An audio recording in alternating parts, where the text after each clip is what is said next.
এইটা সম্ভব না আব্বু। তোমরা যা বলবে তা মেনে নেওয়া আমার পক্ষে সম্ভব না। কেন সম্ভব না? কেন মানে? তোমরা কোন আক্কেলে রাইসা আপুকে বিয়ে করতে বলছো? রাইসা আপু আমার 2 বছরের সিনিয়র। তো মাত্র 2 বছরেরই তো। আর কোথাও কি লেখা আছে যে বয়সে বড় মেয়ে বিয়ে করা যাবে না? কোথাও লেখা থাকুক বা না থাকুক, আমার সাফ কথা, আমি এই বিয়ে করতে পারবো না। শিহাব, আমি আমার বোনকে কথা দিয়েছিলাম যে তার মেয়েকে আমি আমার ঘরের বউ করে আনবো। আমার বোনটা আজ বেঁচে নেই, আমি কিভাবে কথা ভঙ্গ করি? তো তুমি কথা দিয়েছিলে কেন? তখন তো আমাকে একবারও জিজ্ঞেস করনি। তাছাড়া তখন তো তুই পৃথিবীতেই ছিলি না, কারণ রাইসার মা তো তোকে জন্ম দেওয়ার পরেই মারা যায়। আর মারা যাওয়ার আগে সে আমার কাছে আবদার করেছিল তার ওই অনাথ মেয়েটাকে যেন আমি দেখে রাখি। আর যদি আমার কোনো ছেলে সন্তান হয় তাহলে যেন আমার ছেলের বউ করে নেই। আল্লাহ তার কথা শুনেছিল, তাই তো এত কষ্টের পর আল্লাহ তোকে দুনিয়াতে পাঠিয়েছেন। মানে তুমি কি বলতে চাচ্ছ? রাইসা আপুকে বিয়ে করার জন্য আমাকে আল্লাহ দুনিয়াতে পাঠিয়েছেন? আমি সেটা কখন বললাম? এরকম অবুঝের মতো কথা কেন বলছিস? দেখ, রাইসার বাবা অন্য আরেকটা বিয়ে করাই রাইসার সৎ মায়ের কাছে বড় হয়েছে, কিন্তু সৎ মা তাকে একটু আদর করে না। কত অত্যাচার করেছে তার হিসেব নেই। আমি অনেকবার চেয়েছি রাইসাকে একেবারে আমার কাছে আনতে, কিন্তু ওর বাবা ওকে দেয়নি। আর একজনের মেয়ের উপর তো আর আমার অধিকার নেই, নইলে জোর করেই আমি আনতাম। মেয়েটাকে আমি আর কষ্টে রাখতে পারবো না। এখন সময় হয়েছে তার সারা জীবনের দায়িত্ব নেওয়ার। তো নাও, আমি কি মানা করেছি নাকি? কিন্তু আমাকে কেন ফাঁসাতে চাইছো? ফাঁসাচ্ছি মানে কি? আমি কি তোর খারাপ চাই? আর তাছাড়া রাইসা কত ভালো একটা মেয়ে, দেখতেও মাশাল্লাহ অনেক সুন্দর। দেখো আব্বু, আমি এত কিছু শুনতে চাই না। সোজা কথা, আমি রাইসা আপুকে বিয়ে করতে পারবো না।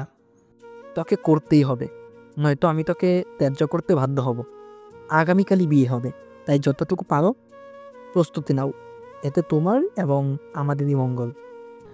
এই বলে আব্বু উঠে চলে গেলেন। আমি শিহাব, অনার্স সেকেন্ড ইয়ারে পড়াশোনা করি, বর্তমানে বেকার। এই বয়সে কী বা আর করব? পড়াশোনা আর ঘোরাঘুরি এসব নিয়েই আমার দিন যায়। রাইসা হচ্ছে আমার ফুফাতো বোন। ফুপুকে আমি কখনো দেখিনি, কারণ রাইসা আপুকে জন্ম দেওয়ার 2 দিন পর নাকি তিনি মারা যান। ছোটবেলা থেকেই রাইসা আপু এবং ফুপা এই দুজনকে দেখেই বড় হয়েছে। কিন্তু আজকে বাবা যেটা বললেন সেটা শুনে আমি তো পুরো স্তব্ধ হয়ে গিয়েছি। সেই ছোটবেলা থেকেই নাকি আমাদের বিয়ে ঠিক করা, অথচ আমি এর কিছুই জানি না। যেটা আমি কখনো কল্পনাও করিনি, আজ সেটাই বললেন আব্বু। হ্যাঁ, রাইসা আপু যথেষ্ট ভালো এবং সুন্দরী, তার মাঝে সমস্ত গুণই আছে। কিন্তু তারপরও আমি এটা কিভাবে মেনে নেই? সব কিছু কি এত সোজা? তাও বিয়ে নামক জিনিস নিয়ে। অলরেডি সবাইকে জানানো হয়ে গেছে আগামীকাল আমার এবং রাইসা আপুর বিয়ে। আচ্ছা, রাইসা আপু কি রাজি এই বিয়েতে, নাকি আমার মতো সেও জোরপূর্বক বিয়ে করবে? না, এইটা একবার জানা উচিত। আমি ফোন বের করে রাইসা আপুর নাম্বারে কল দিলাম।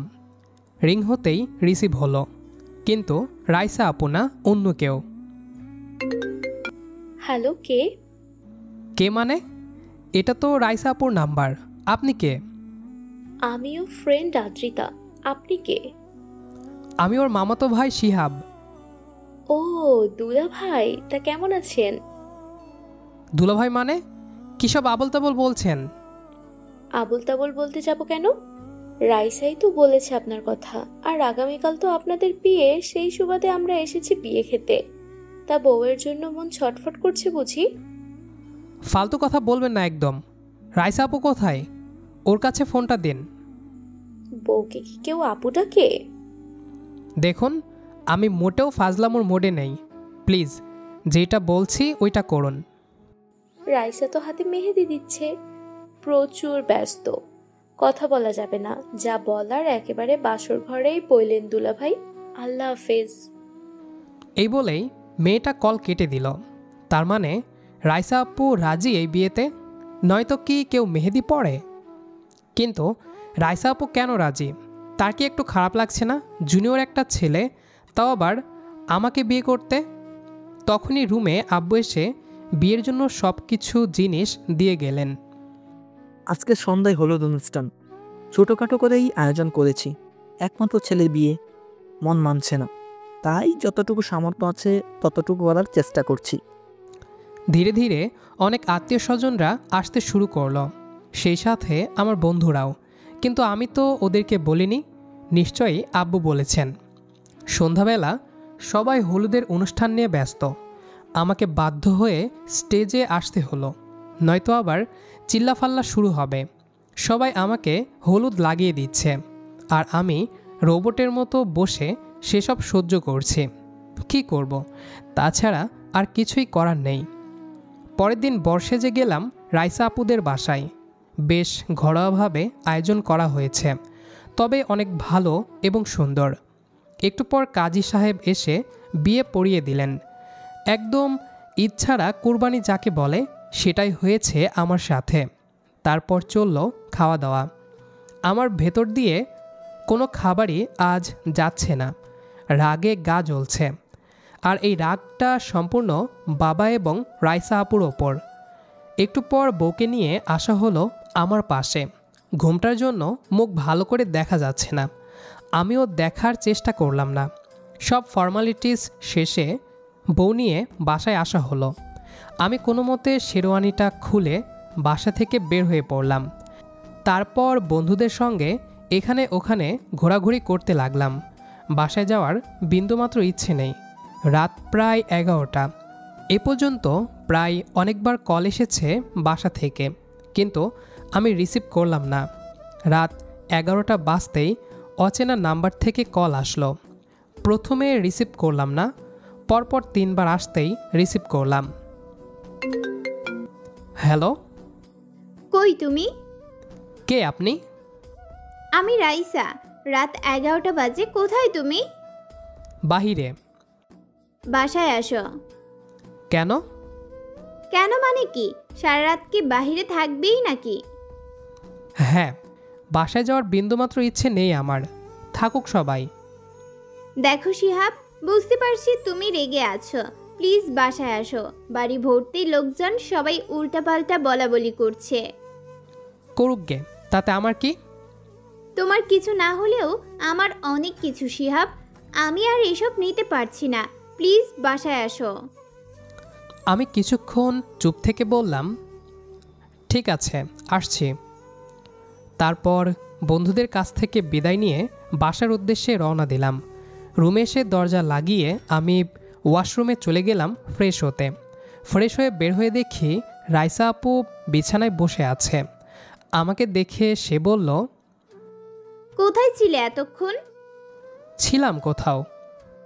এভাবে নতুন বউ রেখে? দেখো, আমি সব বিয়ে বউ কিছুই মানি না, কারণ আমাকে জোর করে এই বিয়ে করানো হয়েছে।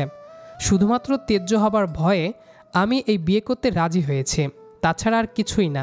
তাই দয়া করে আমার ওপর অধিকার দেখাতে আসবে না, কিংবা আমার কাছেও তেমন কিছু আশা করবে না। রাইসা একটু থেমে বলল, হয়েছে তোমার বলা, এবার তাহলে ঘুমাও আর আমাকেও ঘুমাতে দাও।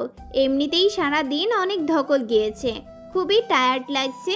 আমি এপাশে ঘুমালাম, তুমি ওপাশে ঘুমাও। আমি ভ্রুকুচকে তাকালাম। এত কিছু বলার পরেও সে এত শান্তভাবে কিভাবে বসে আছে? আমি তো ভেবেছিলাম হয়তো এসব বললে সে রেগে কথা বলবে, তারপর হবে সেই লেভেলের ঝগড়া হবে, কিন্তু সেসব কিছুই হচ্ছে না। আমি এবার জোর গলায় বললাম, মানে কি? তুমি কি বিছানায় ঘুমাবে? বিছানায় ঘুমাবো না তো কিসে ঘুমাবো? আমি জানি না, কিন্তু একই বিছানায় দুজন ঘুমানো অসম্ভব। সেটা তোমার বিষয়, কিভাবে অসম্ভবকে সম্ভব করবে। আর তাছাড়া আমাদের বিয়ে হয়েছে, সো সেই হিসেবে একসাথে ঘুমানোটা নিষিদ্ধ নয়। দেখো, সব কিছু মেনে নিলেও এটা আমি মানতে পারবো না। সব কিছু মানে? তুমি তো কিছুই মানোনি, না এই বিয়ে না আমাকে। তাহলে সব কিছু কেন বলছো? আমি বিছানায় ঘুমাবো ব্যাস। এখন তুমি কোথায় ঘুমাবে দেখো, নিচে জায়গা আছে, পারলে সেখানে ঘুমাও, আমার কোনো সমস্যা নেই। এই বলে রাইসা বালিশ নিয়ে একপাশ হয়ে শুয়ে পড়ল। রুমে কোনো সোফাও নেই যে শোবো। নিচে শুলে পিঠ ব্যথা করে, তাই নিচে ঘুমানো অসম্ভব। এই মেয়ে তো দেখছি অনেক শয়তান, আমার রুমে এসে নিজে অধিকার খাটাচ্ছে। অবশ্য খাটাবে নাই বা কেন, বিয়ে করে এনেছি, এখন তো ওনার পাওয়ার থাকবেই। সব হয়েছে এই আমার হিটলার বাবার জন্য। নিজের বোনের মেয়েকে আমার ঘাড়ে চাপিয়ে দিয়ে এখন নিশ্চিন্ত নাক ডেকে ঘুমাচ্ছে। আর এদিকে আমার ঘুমের 12টা বেজে গেছে। বাধ্য হয়ে একপাশে শুয়ে পড়লাম। কি আর করার, সবে তো শুরু, না জানি আরও কত কি সহ্য করতে হবে। সকালবেলা ঘুম ভাঙল কারো গলার আওয়াজে। চোখ খুলে দেখি রাইসা হাতে চা নিয়ে দাঁড়িয়ে আছে। তাড়াতাড়ি উঠে ফ্রেশ হয়ে নাও, চা ঠান্ডা হয়ে যাবে। আমি একটু বিরক্ত হয়ে বললাম, এত সকাল সকাল কেন ডাকছ? আর আমি কি বলেছি আমার জন্য চা আনতে? সকাল সকাল না, 9টা বাজে। আর তোমার বলা লাগবে কেন? এটা আমার দায়িত্ব। তোমাকে না বলেছি এসব না দেখাতে? সেসব কথা পরে হবে, আগে উঠে ফ্রেশ হও, নিচে সবাই অপেক্ষা করছে। আমি বিরক্তি নিয়ে উঠলাম। আসলেই অনেক দেরি হয়ে গিয়েছে। তারপর ফ্রেশ হয়ে রুমে এসে চা খেতে লাগলাম। রাইসা জিজ্ঞেস করলো, চা কেমন হয়েছে? ভালো। তারপর আর কোনো কথা হলো না আমাদের মাঝে। নিচে এসে হালকা নাস্তা করে বের হলাম বাহিরে। তারপর কিছুক্ষণ হাঁটাহাঁটি করে বাসায় ফিরলাম। বাসায় ঢুকতেই মেজো চাচির কথা কানে আসলো। উনি রাইসাকে উদ্দেশ্য করে অনেক কটু কথা শোনাচ্ছেন। চাচি বলল, এই বাড়ির একমাত্র ছেলে, অথচ বিয়ে করেছে এমন কাউকে যার কেউ নেই। সৎমায়ের ঘরে আর কী বা আশা করা যায়? ছেলেটা তো শ্বশুরবাড়িতে গেলে কোনো আদর যত্নই পাবে না। আর শুধু কি তাই, বউ তো সাথে করে একটা কানাকড়িও আনলো না। কি দেখে যে ভাইজান ছেলেকে এমন জায়গায় বিয়ে করালেন কে জানে। কথাগুলো শুনে আমার ভীষণ রাগ হলো। রাইসার দিকে তাকিয়ে দেখলাম সে মাথা নিচু করে আছে, চোখ বেয়ে তার টপ টপ করে পানি পড়ছে। আমি এগিয়ে গিয়ে জোর গলায় বললাম, কেউ রাইসাকে নিয়ে আরেকটা বাজে কথা বললে আমার থেকে খারাপ আর কেউ হবে না। ভুলে যাবেন না, সে এই বাড়ির বউ, মানে এই বাড়ির একজন সদস্য। তাই বাহিরের কোনো লোক এসে কথা বলে চলে যাবে সেটা কখনোই হবে না। আর আমি রাইসাকে বিয়ে করেছি, তাকে কিনে আনেনি যে তাকে সাথে করে কিছু আনতে হবে। আমার যা আছে তা দিয়ে আজীবন চলতে পারবে। আপনাদের মতো ভিক্ষা আনার কোনো ইচ্ছে আমার নেই। যৌতুক এটা এক ধরনের ভিক্ষা ছাড়া আর কিছুই না। আর কোন সাহসে আপনারা আমার বউকে এভাবে কথা শোনাচ্ছেন? আজকে বলছেন তো বলছেন, আর কোনো দিন বললে এর ফল খুব খারাপ হবে। আমার এই কথাতে অনেকের গায়ে যেন মরিচের মতো লাগলো। সবাই কানাঘুষা করতে লাগলো। আমি সেদিকে ভ্রুক্ষেপ না করে রাইসার হাত ধরে রুমে গেলাম। তারপর ওকে উদ্দেশ্য করে বলতে লাগলাম, সবাই যখন এতগুলো কথা বলছিল তখন চুপ করে কেন ছিলে? এমনিতে তো বকবক করতে পারো, তাহলে তখন কেন চুপ ছিলে? রাইসা কিছু না বলে আমার দিকে তাকিয়ে রইল। তার এই চাহনিতে আমার বুকের ভেতর তোলপাড় শুরু হলো। এতক্ষণে এখন তার দিকে ভালো করে খেয়াল করলাম। তার চোখে অসম্ভব এক মায়া আছে, যেটা আমি এখন বুঝতে পারছি। রাইসা চোখ মুছে বলল, কি বলতাম, ওরা তো ঠিকই বলেছে। আজ মা বেঁচে থাকলে আর এত কিছু শুনতে হতো না। জন্মের পর থেকেই কপাল পোড়া। কিছু মানুষ কটু কথা বলে মনটাকেও পুড়িয়ে দিচ্ছে। ওর মুখে এসব কথা শুনে আমার অনেক খারাপ লাগলো। ভেতরে একটা অনুশোচনা কাজ করতে লাগলো। আসলেই তো, জন্মের পর থেকেই সে মায়ের ভালোবাসাটা পায়নি।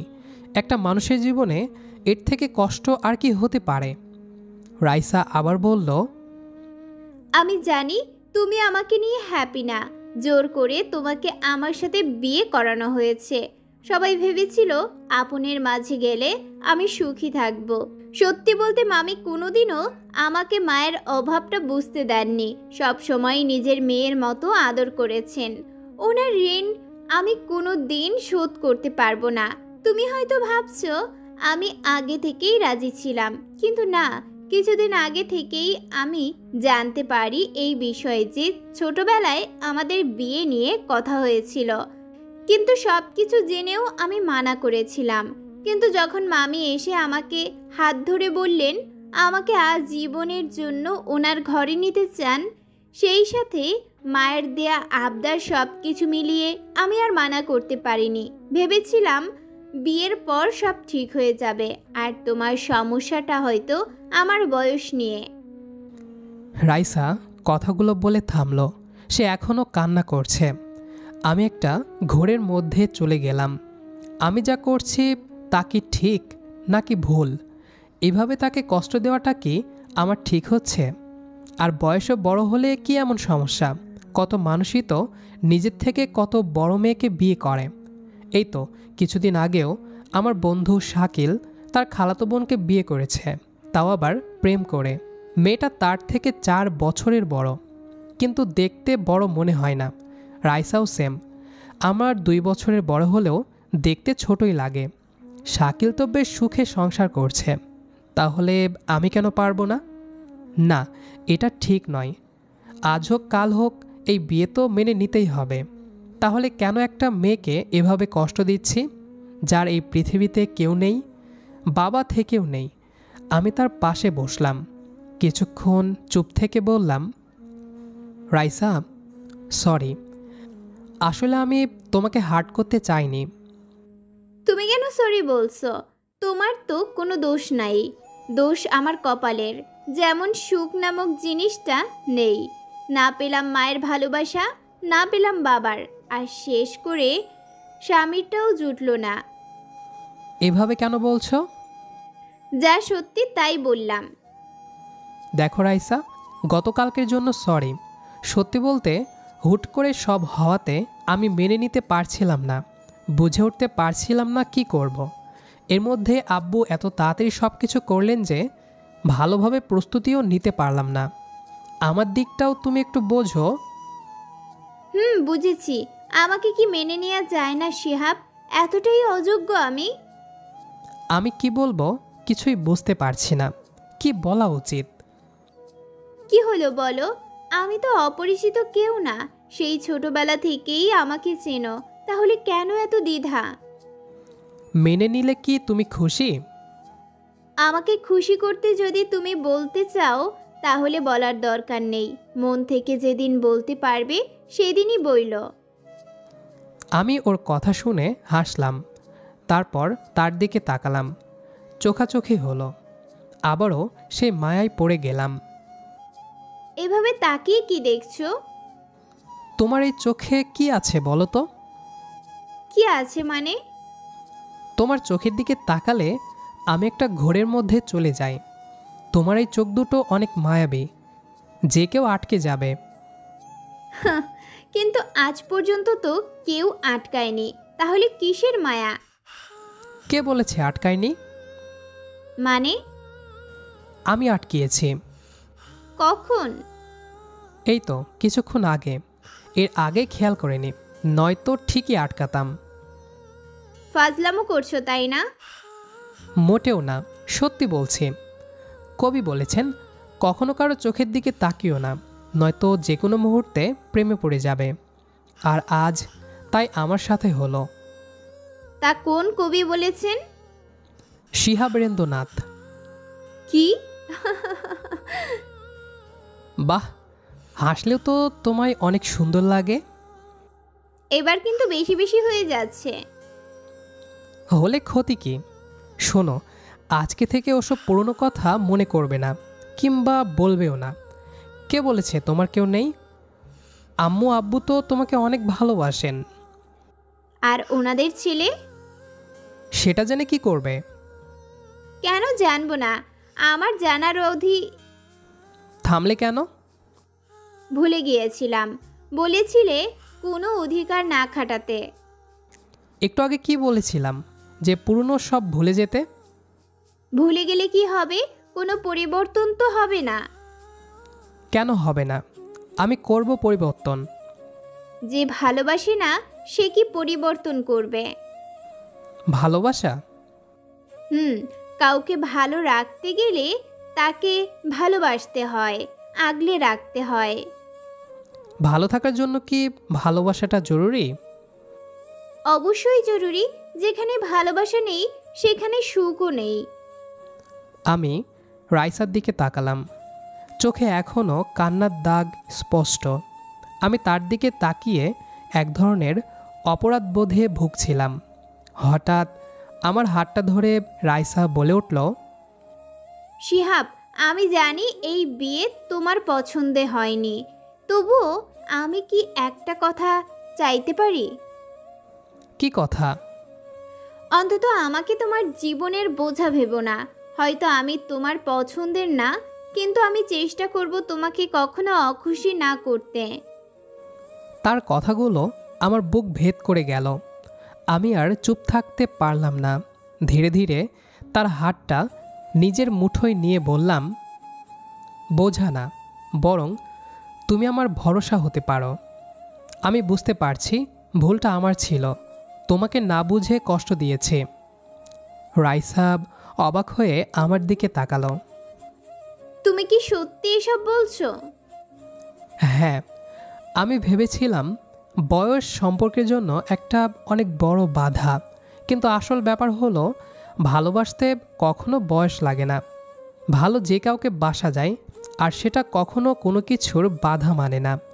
তোমার চোখের জল আমি কেন জানি সহ্য করতে পারছি না। আমি চাই না তুমি আর কখনো তোমার অতীত ভেবে কান্না করো। রাইসার ঠোঁট কেঁপে উঠল, যেন কিছু বলতে চাইছে, আবার আটকে যাচ্ছে। আমি আবার এগিয়ে গিয়ে তার চোখের পানি মুছে দিলাম। আজ থেকে তোমার কান্না শুধু আমার কাঁধে থাকবে। বাহিরে কেউ কিছু বললে তার জবাব আমি দিব। তোমাকে আর মাথা নিচু করতে হবে না। রাইসা এবার একটু হেসে বলল, মানে তুমি আমাকে মেনে নিলে? শুধু মেনে নিলাম না, তোমাকে আমার জীবনের অংশ হিসেবে চাই। শিহাব, তুমি জানো না তুমি কি বলছো? আমি এতক্ষণ ধরে শুধু এই কথাগুলো শোনার অপেক্ষায় ছিলাম। আমি ওর হাত শক্ত করে ধরে বললাম, তাহলে শোনো, আজ থেকে আমি তোমার শিহাব আর তুমি আমার রাইসা। রাইসা লাজুক হেসে মুখ ঘুরিয়ে নিল। আমার ভেতরটা হালকা হয়ে গেল। আমি হাত বাড়িয়ে তার মুখটা আবার আমার দিকে ঘুরিয়ে আনলাম। মুখ ঘোরাচ্ছ কেন? লাজুক হলে আমার তো ভালোই লাগে। রাইসা ভ্রুকুচকে বলল, তুমি হঠাৎ এত মিষ্টি হয়ে গেলে কবে থেকে? জানি না, হয়তো এই চোখের মায়াতে পড়ে গেছি। এইসব কি বই থেকে শিখে আসছো? বই নয়, তোমার চোখ থেকে শিখেছি। তাহলে আমার চোখেই দেখো বইয়ের মতো পড়তে পারো কিনা। আমি মজা করে আরও কাছে গিয়ে চোখে চোখ রাখলাম।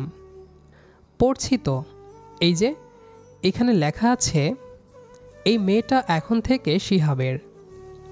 রাইসা আমার কথা শুনে হাসতে লাগলো। আমি অবাক নয়নে তার হাসি দেখতে লাগলাম। হাসলে যে তাকে বড্ড সুন্দর লাগে। আমি ওর হাত ধরে কাছে টেনে নিলাম। শোনো, আর কোনো ভয় নেই, আজ থেকে আমি আছি। তুমি থাকলেই হয়, আমি আর কিছু চাই না। আরেকটা কথা, কি? আজ থেকে তোমার হাসি, তোমার কষ্ট সব কিছু আমার। তাহলে এখনই শেয়ার করা শুরু করো।